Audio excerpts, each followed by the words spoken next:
बिस्मिल्लाह रहमान रहीम। असल बात से मैं हूँ Iqbal Janjua.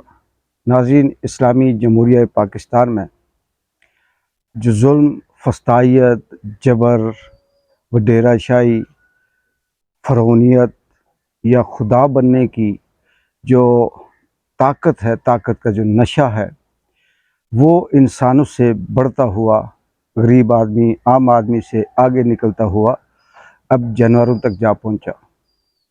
Social media, YouTube, दीगर ज़राए से आप तक ये खबर पहुंच चुकी होगी कि सांगड़ में एक शख्स का ऊंट किसी वडेरे के खेत में चला गया। इस तरह से रिपोर्ट होता है और वडेरे या उसके मुलाजमीन ने या उसके नौकरों ने या उसके मज़ेरों ने उस ऊंट की टांग काट दी। उसके बाद क्या हुआ वो आपको पता ही है, देखा भी होगा कि वो दर्द से करा भी रहा है।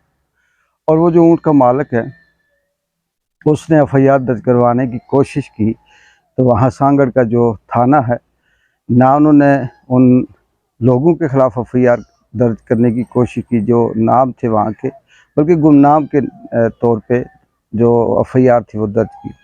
और फिर वो जो एसएचओ हैं, थानेदार हैं या अमला है, वो नाम लेने से भी डरते हैं। तो बात यहाँ तक पहुँची कि यहाँ पर इस हद तक जुल्म है कि हज़रत सालेह अलैहिस्सलाम की ऊँटनी का अगर वाक़या पढ़ें तो कहते हैं कि 4 लोग थे जिन्होंने ऊँटनी के साथ जुल्म किया था और उसकी सज़ा फिर पूरी बस्ती नहीं बल्कि वो इलाका तहस नहस हो गया, तो उस पर अल्लाह का अज़ाब आया था।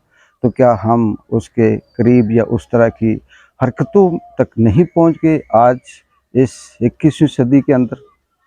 अल्लाह रहम करे। लेकिन पाकिस्तान में सिलसिला जारी है झूठ का, फ़राड का, ताकत के इस्तेमाल का, अपने इख्तियारात के नाजायज़ इस्तेमाल का सिलसिला जारी है। चाहे वह अदालत की तरफ से हो, किसी इस्टेब्लिशमेंट की तरफ से हो, किसी ताकतवर की तरफ से हो, मीडिया की तरफ से हो, जो भी है वो अपना जो ताकत है वो किसी न किसी हवाले से दिखा रहा है। लेकिन देखते हैं कि इसकी आने वाले वक्त में किस तरह से सूरत हाल आती है, क्योंकि अब जो पाकिस्तान के अंदर जुल्म हो रहा है इसके हवाले से अब अमेरिका के अंदर भी आवाज़ें उठना शुरू हो गई हैं। पहले तो सिर्फ अवामी लेवल के हद तक थी, पहले तो सिर्फ पाकिस्तान तहरीक इंसाफ या आप ये कह सकते हैं कि जो आम आदमी था वो इस तरह से करता था। लेकिन अब वहाँ के सेनेटर और वहाँ के जो कांग्रेसमैन हैं उन्होंने भी अब ये कहना शुरू कर दिया कि पाकिस्तान के अंदर जमहूरियत नहीं है, वहाँ पे ये जुल्म हो रहा है, वहाँ पे वन मैन शो है और इस पर नोटिस लिया जाए और इस पर पाबंदी लगाई जाए। इस पर भी आपको अपडेट देते हैं कि इमरान खान के जो केसेस हैं या इनके साथ जो मुज़ाकरात करने की कोशिश की जा रही है, ये सब ड्रामा है। और केसेस जब तक के एक नया केस बनकर सामने नहीं आता तो पुराने केस पे ज़मानत नहीं होगी। हमारे वकला, हमारे जजेस, हमारे अदलिया अपने आप को इंसाफ का अलमबरदार कहती है और ये उनके इंसाफ की जो अलमबरदारी है वो यहाँ तक है कि आपके सामने है। आगे कहते हैं कि वाकई जब आप किसी खुददार शख्स पे या किसी ऐसे शख्स पे जुल्म करोगे जो बोलना चाह रहा है, ये जो महसूस करता है इस दौर के जुल्म को, उसे अगर दबाओगे तो वो मज़ीद भड़केगा, बोलेगा, उठेगा। अहमद फ़रात एक कदम और आगे। अहमद फ़रात जो बाग से थे, से शाहिद थे, साफ़ी थे और वो छोटे मोटे मुशायरों में जाते या कहीं किसी बड़े मुशायरे में जाते तो उनको सिर्फ उस चार दीवारी की हद तक लोग सुनते, या उनकी एक आध गज़ल कोई सोशल मीडिया पे वायरल होती तो लोग सुनते और कोई इतनी तवज्जो ना देता कि ये अहमद फ़रात कौन है, ये कौन कह रहा है कि उठा लो, ये कौन कह रहा है कि सच बोलने पे पाबंदी है, ये कौन कह रहा है। कुछ थोड़े बहुत लोग होते, लेकिन उनके सच बोलने पे, उनके लिखने पे, उनकी बात करने पे जब पाबंदी लगी, उन्हें उठाया गया, उन पर जुल्म किया गया। इस्लामाबाद से उठाया और जाके मुज़फ़्फ़राबाद और वहाँ से दरियाफ़्त हुए और फिर क्या क्या उनके ऊपर नहीं हुए, वो दहशतगर्द भी हुए।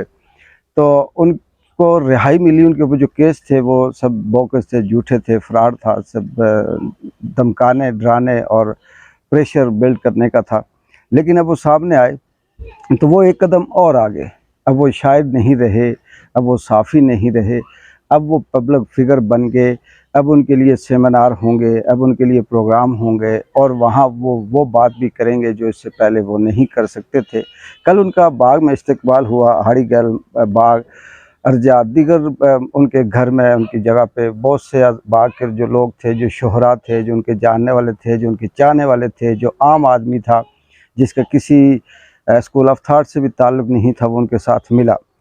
جگہ جگہ پہ احمد فراد نے جو مختصر سی بات کی، وہ رول آف لا کی، انسانی حقوق کی، اور عام آدمی کے جو رائٹس ہیں اس کی بات کرتے ہوئے انہوں نے کہا کہ میں آئین کی، قانون کی اور انسانی حقوق کی بات کرتا ہوں۔ لیکن مزید آگے بڑھتے ہوئے جب باغ پہنچے، ان کے شعراء دوست نے جب ان کا استقبال کیا، وہاں انہوں نے بہت خوبصورت بات کی۔ انہوں نے کہا جی کہ میری جو جنگ ہے، میری جو جدوجہد ہے، وہ یہ ہے کہ اس کشمیر کے اندر اور پاکستان کے اندر جو غیر قانونی طور پر گرفتار ہیں، بند ہیں، یا غیر قانونی طور پر مسنگ پرسن ہیں، تو میں اس وقت تک ان کے لیے لڑتا رہوں گا، آواز اٹھاتا رہوں گا۔ ایک بھی شخص اگر غیر قانونی بند ہے، قید ہے، تو سمجھو کہ ہم قید ہیں، اور ایک بھی شخص اگر غیر قانونی مسنگ پرسن میں آتا ہے تو سمجھو کہ ہم مسنگ پرسن ہیں۔ یہ وہ باتیں ہیں جو انتہائی خوبصورت ہیں، جو سچ ہے، اور اسی کی جنگ پاکستان کے اندر ابھی جاری ہے۔ احمد فراد کی یہ جو بات ہے، یہ ایک احمد فراد کی نہیں، یہ پاکستان آزاد کشمیر کا ہر وہ خوددار شخص کہتا ہے، یہ آواز ہر اس خوددار شخص کی ہے، اس سوچ کی ہے جو اس ملک کے اندر، اس خطے کے اندر خود سے بھی جینا چاہتی ہے اور دوسرے کو بھی جینے کا حق دینے کی خواہش رکھتی ہے۔ اور احمد فراد ان طاقتوں کا شکریہ، ان لوگوں کا شکریہ جنہوں نے کم از کم پاکستان سے تو ہٹ کر آزاد کشمیر کے اندر بھی ایسی آوازیں پیدا کرنا شروع کر دی ظلم و ستم سے، جو اب حق و سچ کی آواز بنتی جا رہی ہیں، جو عوام کی آواز بنتی جا رہی ہیں، جو عوام کی پہچان بنتی جا رہی ہیں۔